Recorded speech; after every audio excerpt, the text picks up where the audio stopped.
And just want to say what's up. Thanks to those of you who've been sharing, and subscribing. It's the little channel that could, and it's still coming along. And I'm getting there. I need about I think 2,000 more watch. I would be on my way to podcasting. Yes. I guess I can do it now, but I would be, you know, in full podcast mode. But anyway, what's up, everybody? I'm just chilling.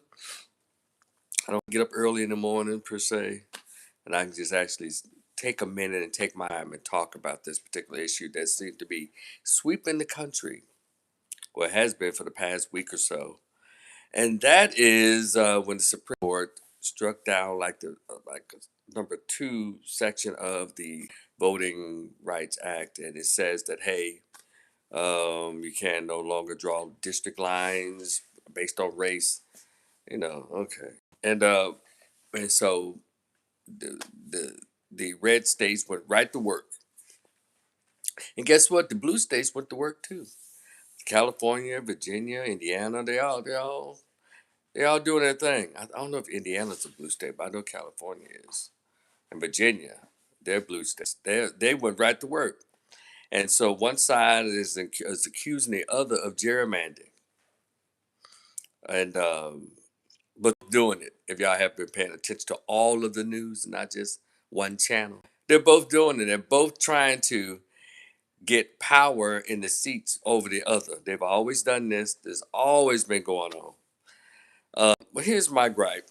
You know, why is it? Because okay, here it is. You have some Democrats who are winning some of their district redrawing wars. They're some, and Republicans are winning some, and they're both trying to outnumber each other. Hey, what's up, Kansas? They're all trying to outnumber each other because they want the power in the House and the Congress as well as these state houses. They want the majority vote because when they have the majority, they can pretty much push their agenda, their party's agenda forward. That's politics.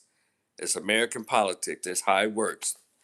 And so, and yeah, the Republican side, they going across. They're doing a damn thing because they have a lot of majority politicians in a lot of these state houses across the country.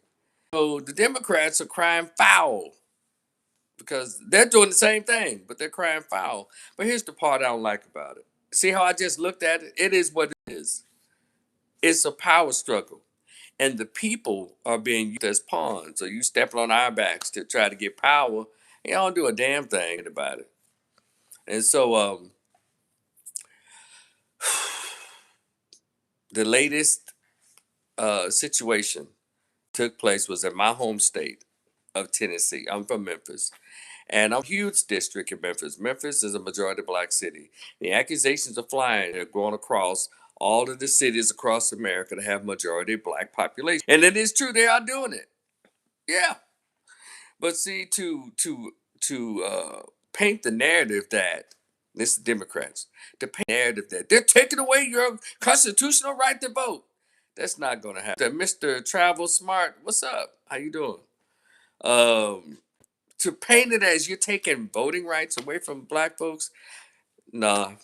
What's happening is Democrats are losing a lot of their power base because for 60 years, black people have been the largest voting bloc for the Democratic Party. We don't vote Republican. And they got the numbers up a little bit, up to what, 17% in 2016? 2016, 7 to 10%. And they had them panicking. But they said, then 2020, it kind of doubled that a little bit. Then in 2020, it went up to like, let me see, 2000, it was like seven in 2016. It was like 7 to 10% black folks voted Republican. That's when Trump first ran, and then in 2020, it got up to about let me see, from 7 10 up to like 16%. And then this last one in 24 got up to like 20%. Black people, they're coming over. The meaning it doesn't mean that they're coming over to the Republican Party. They're voting other than Democrat. And the Democratic Party is panicking. But see, this is what they did in our face. They let over all these illegals, millions of them, because they understood from since 2012 that they were losing a little bit, little by little, their black voting base. debate that votes at over 93%, 92% at every election. But we don't get any, we've never gotten any tangibles from this damn. And so if anyone want to ask, well, what are Republicans, what they do for black folks? Well, we don't vote for them. So there's no expected reciprocity, right? When you give 90%, damn the 90, 95, 96% of your vote to a political party, there's an expectation of reciprocity. You know what they did for us? They fought for food stamps in Section 8. They never fought for protections or reparation, things that we demanded. The Democrats didn't. Then they look at you and say, we can't do it unless you vote for us. What kind of shit did that make? Jewish people are this much of the population. Homosexuals are this much of the population. Trans, they don't even make a percentage. But they've gotten so many things: protections, laws, remuneration or money, economics. Asian people here, they don't vote as much most for these candidates for Democrats as much as black people. Somehow they got a grip on the economic base via their Democratic Party. See, Dr. Claude Anderson, just Google this name. He talked about benign neglect. Every politician, Republican and Democrat, understand that you never say or do anything for black people, specifically a la Kamala Harris. Remember, she said that? I'm not going to do anything that specifically benefits black people. No! And she kept her word, while at the same time making sure she made sure the Asian people got 10 to $15 million for economic surplus or stimulus for the community. Whenever black people demand something, it's called, no, y'all pull yourself up by your bootstrap with begging. Isn't that something? We vote for these people. And they told us this every election cycle. They only talk about black people when they want votes. So these are results. And every voting cycle, they always say the same thing. They're trying to, those mean Republicans are trying to take your voting rights away. Okay, hell, we don't use it right anyway. You got Republican districts that are 98% black, 97% black. And you ride through those black neighborhoods if you want to at night. Hell, ride through them in the daytime. Low income, low education. Hell, they even have low what's called internet service in black neighborhoods. The low income, they don't do jack. But now they want to always come back and take the Republican Party the boogeyman, and people are tired of that. But you know who I need to get really tired of that? Black women, old black women. They need to get tired of it. Because, and black men, those of you who are heterosexual and masculine black men, y'all need to get tired of it. Because that party means nothing to heterosexual black families and black men and black women. It doesn't. They push trans, LGBT, illegal immigrants, the children's right to have sex changes at 5 years old, 8 years, as minors, and not having to tell their parents. That's the stuff they push. Men and women's restrooms, uh, little boys and girls' locker rooms. That's the stuff they push. They don't push the stuff that we push. So yeah, I'm just sitting here. I'm like Michael Jackson in his Thriller video. I'm eating popcorn. You know, he's in the theater eating the popcorn, watching the werewolf movie. That's me. I said, yeah, okay, keep going. And now they're all panicking. They're taking us back to Jim Crow. Nobody's back nowhere. Ain't shit happening. Please like, share, like this video. Those of you. And that shit's not happening. Is I'm sitting here, hey, like a lot of black did at 24 and in 16, I'm sitting on the couch. I'm telling, because one thing is a heterosexual, masculine black man, what we have to do, men of all races, you know what we have to do? Get up and go to work. Because there's a Bible verse for one that says, if a man don't work, you don't eat. But doesn't have that same verse for women. They don't have to work, and they got a fat ass or they got a cute face. They go eat. Oh yeah, they also have a vagina. They're gonna eat. So I know. But I want to go specifically to my hometown of Memphis, Tennessee. My hometown of Memphis, Tennessee is a large District 9, Congressional District 9.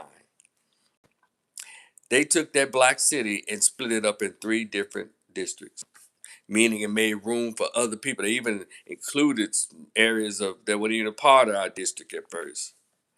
I'm like, okay, this is gonna be interesting November, because they're talking like it could be a Republican, a black Republican female.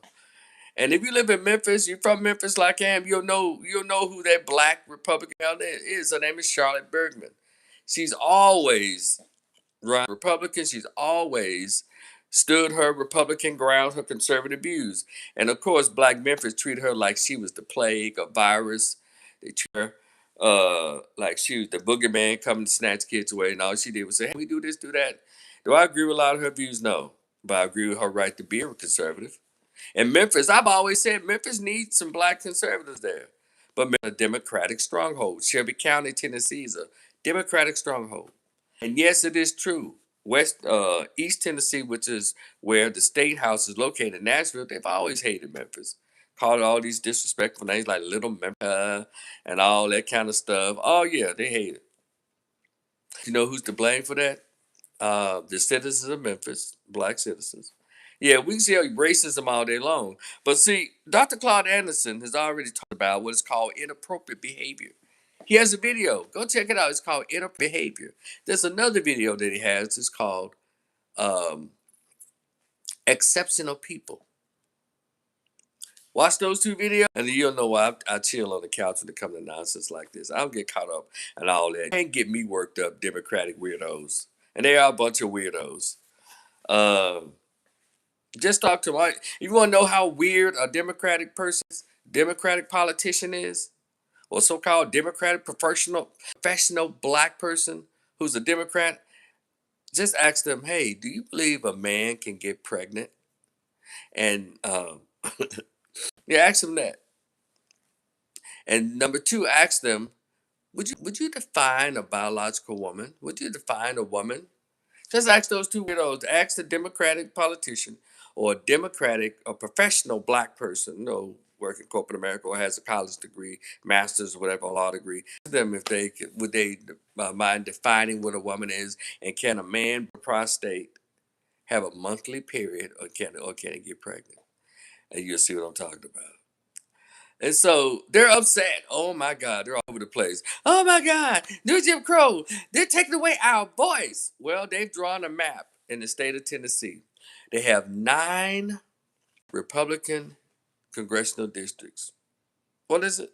Republican 9-0. It used to be something to 2. Now there's no black representation, I think, in the state house. In there anyway. You had them up there for years, and Memphis rarely been from it. So these black neighborhoods you might be doing them a favor. The one thing about conservatives, they're not angels, they're awful people, but at least some kind of money that you can kind of grab of. But Democrats, all they want to do is give you food stamps and nonprofits, not industry. Now they put industry black sections of Memphis. If you're from Memphis, you know what I'm talking about. Like Union Avenue, Madison, Central Gardens, Shaw Gardens, all around the center part of Memphis. Those parts look good. They have all the necessities. Thing you want in a city, it's around where those white folks live. Then you go far east Memphis, they take care of out there, the suburbs. But inside the city of Memphis, yeah, white folks they're living great. But black Memphis, it's up and down. They're in the same city, but they're not receiving the same benefits based on zip codes. Uh-huh. And those zip codes that's majority black, they have black Democratic representation. Those white hoods have white or Republican or moderate Democrat, white representation. And if you were to go to my home, I could drive you through those city council districts. Is the difference. So, and people would say that are blacks capable of leading? Sure they are. But they're capable of being independent thinkers. Because once they get on, well, they're automatically given their script. And we're all, because we're black, assigned to being a Democrat. And those of us who say, no, I'm not a goddamn Democrat. I'm an independent. Independent in my thinking, independent in my vote, meaning I'll vote for whoever have whoever has policies that match my interests. Now, you in Memphis, Tennessee, and you say that you're not a Republican. I'm sorry, if you say I'm not a Democrat, you haven't said what you were at all. Oh, you ain't nothing but old Republican, and then they will shut you down. They will cast you to the side. While these black neighborhoods are shitholes, full of crime, drugs, poverty, vacancies and homes, abandoned lots, all Democratic strongholds. So I'm kind of curious if the Republican black woman actually beats the Democratic candidate. I think it's that little. Hold on, give me a moment about this cat. Uh, Justin Pearson. Y'all been seeing him some YouTube channels. They're talking about him all across social media. Rightfully so, because the shenanigans and the clowning and the buffooning has to stop, young brother. You know, you went from the college kid, very coiffed, non-threatening Negro. Now all of a sudden you Malcolm MLK and Reverend Malcolm MLK. Get out of here, man. Just stop, bro. You tripping. But a lot of old black women like him. And if a lot of dudes are like him, they usually kind of gay. But and so a lot of black women, middle aged and older black women just think he's just all that because he tried to speak in a preacher voice. And that's one thing about the South. They're so caught up in religion. That's how people are able to make a fool all the time. They're so caught up in religion, they don't even think logically. They don't think economically. They don't think. They don't think it is. They don't think strategically or economically. They just go by emotion. And that's how a lot of the Democratic Party have gotten over on black folks. And then the black who vote Democrat, they do it because their wives, their daughters, their mothers, or grandmas do it. They don't do it because brains. And they can see the desolence and destruction in these Democratic strongholds, these black neighborhoods, and they still vote the same like they're retarded. I want my city to do better.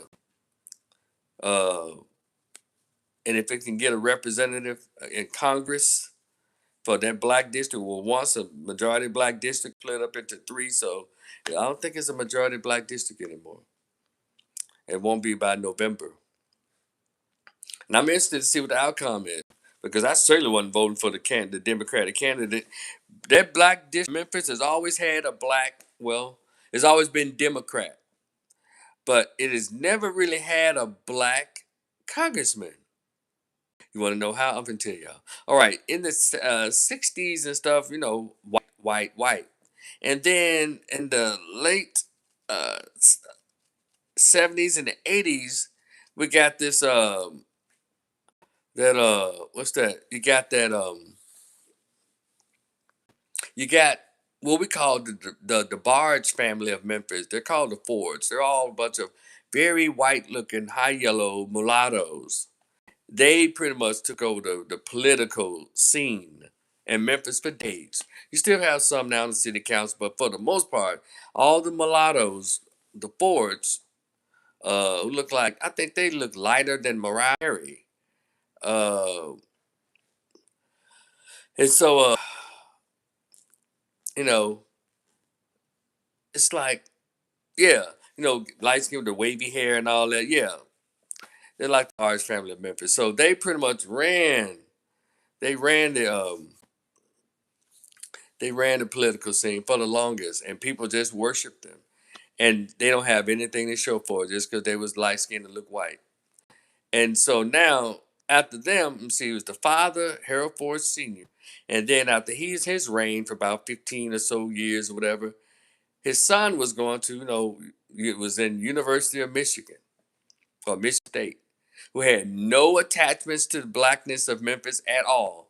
They said, oh, he just like his father, Harold Ford Jr. He was pretty much inherited that congressional seat. It was a black dude running, I think it's Rufus Jones, a black man who had been in the state house all that time, pretty much had Barack Obama. I think the brother, dog, he was a former Black Panther. I think it was him or another person who was a state representative, but no, they moved him to the side so they can push Barack Obama. And so that's what they did in Memphis. This older black man who was prime and ready to be the congressman in that district, black district, had done the work. They moved him to the side to put in this young mulatto, by the name of Harold Ford Jr. Harold Ford Jr. reigned for like 15 years, 14 years. And then didn't do anything. Didn't do shit except for, wow, my past. I even had the chance to confront him on his duties in the black sections of the district. Those who were there, you remember. And so after he left, they got an actual white Jewish man rumored to be homosexual. And he's been in there for like 10, 15 years, whatever. He's old. He's on a cane now. Never did anything for that. But I said, damn, Memphis goes from bad to worse. You already had these do nothing mulattoes. Because they're mulattoes, I'm just painting the picture how we think. You know how a lot of black folks have image of Jesus of being white with the sun behind them and all that? Well, that's how we look at the politicians. And so you went from mulattoes to an Caucasian white man, Jewish white man, rumored to be homosexual. He's been there so long, it doesn't do anything. And so now it's time for the seat to come up for election. The seat is election. And I think the old Jew, the white alleged gay Jew, is moving to the side, or he may still try to run again. We all thought he was retiring, but Justin Pearson has gotten into the race, and I think Charlotte Bergman is running as the Republican with his new redrawn. It may be a difference in the race this fall. So we'll see. He may pull it off. He's very popular, this Justin, not because he's done anything in the state house. I think he's going his year he was back in the state house. He's pretty much doing all that yelling and screaming, but no kind of tangibles for his majority black district. Now he inherited that district from an old black woman, bless her heart, Barbara Cooper. She should have just stepped away from her seat because she's about 80 something.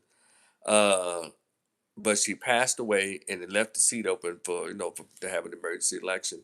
He was a young guy, blah blah blah blah blah blah. They're very articulate. He won. Then they got into the house and listen, blah blah blah blah blah blah blah blah. They didn't give a damn about what he's talking about. But then if you listen to the Democrats and listen to him, all he talking about now. Let me see. Since this happened with the redrawing of the district, now the Democrats want to say the word black. At first, they wouldn't say black. Pay attention. Now, well, we're fighting for poor folks and trans. And he always mentioned trans, queer, trans, gay folks, marginalized people, and then he'll throw some black folks in there. Listen to your representation. They never say black. They're always talking about everybody else and black people too. But they come to you for your vote, but they do stuff for everybody else. And they've been doing it for 60 years. So I'm kind of glad this little shakeup has happened. Because now, Democrats, black Democrats, white and Jews, whatever Democrats, especially the black ones, y'all got to compete now. That's what it's about. Now, I dare take cues from racism and all that from no racist Caucasians. Shut up. And I know they did it. They did it for nefarious reasons. So I don't debate those narratives when they say the way they did. I know, I'm already told us about this shit. But I'm interested to see what is going on. Us to get a grip and vote for the politics, the policies, and stop looking at these people light skinned and they have black people.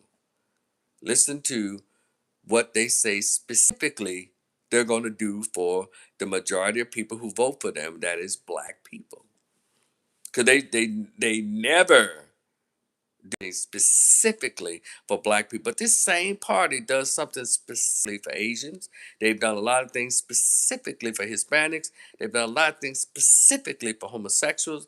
They're always doing something specifically for Jews in America as well as Israel. But when it comes to black people, they blend us in with everybody else. Black people, queer folks, trans, marginalized people, blah, blah, blah, blah. Got it? Democratic donkeys. Y'all guys real calm down. It's over. Roland Martin, it's over, baby. Justin Pearson, you might not make this, but you might. Who cares? Even if you got elected, Justin Pearson, you ain't do shit. But sit up there and do what Jasmine Crockett did. Cuss out folks like that. Bring change to your district. People over all this blah, blah, blah, blah. Pass some laws to actually bring some economic stability to the district. But never black folks in Memphis, my beloved hometown, it's still gonna be locally governed Democrats, and you still gonna be put last. The mayor's black and Democrat. The city council, school board, black, Democrat. School system, children don't know how to read on their grade level. Um, they're talking about hey, getting the jobs. Well, you got to go to school and get some training, degree to be able to get the job that you want.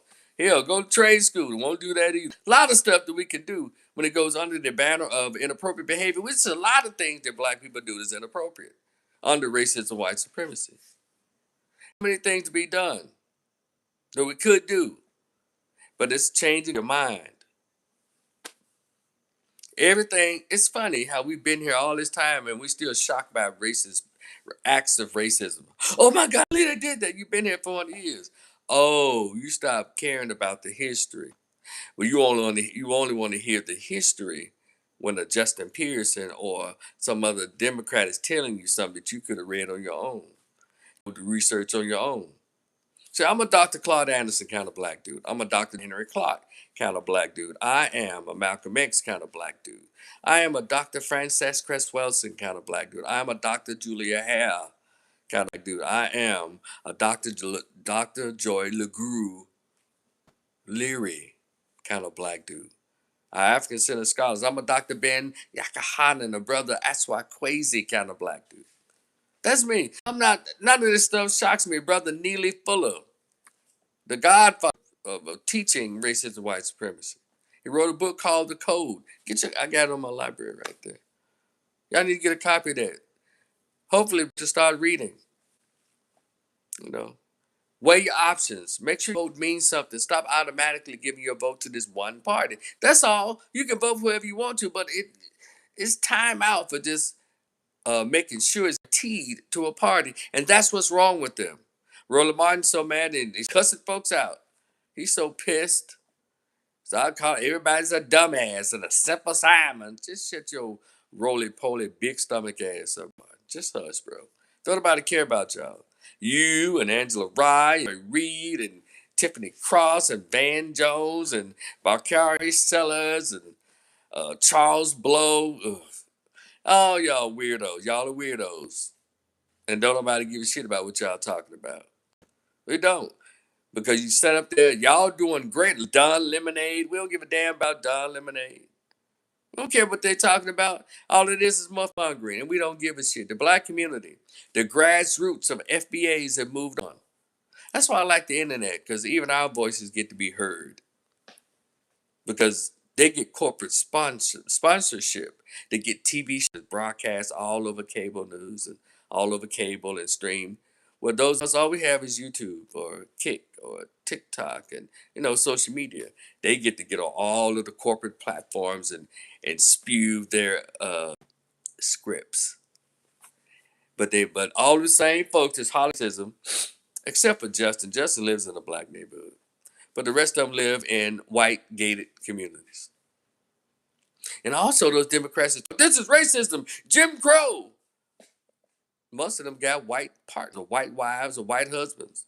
And even if a lot of them are homosexual, these Democrats. A lot of them that's gay, they got white partners. So it's funny to hear them talk about race. You go to bed with a Caucasian every night, but you talking about racism. Get the fuck out. Just shut up, man. So good luck to everybody in November who's running. Hey, it is what it is. Because whoever wins doesn't matter. Because guess what? I have to do as a man. Get my ass up every morning. For those who work the night shift, second shift, third shift, we have to go to work to make sure you know what they say. If we don't work, we don't eat. So, but it's very interesting and kind of entertaining to watch, to see all this performative outrage that's going on. Y'all just hush. But anyway, it's your man, Rico the opinionist. We'll talk again in the future. I'll be cool. Peace.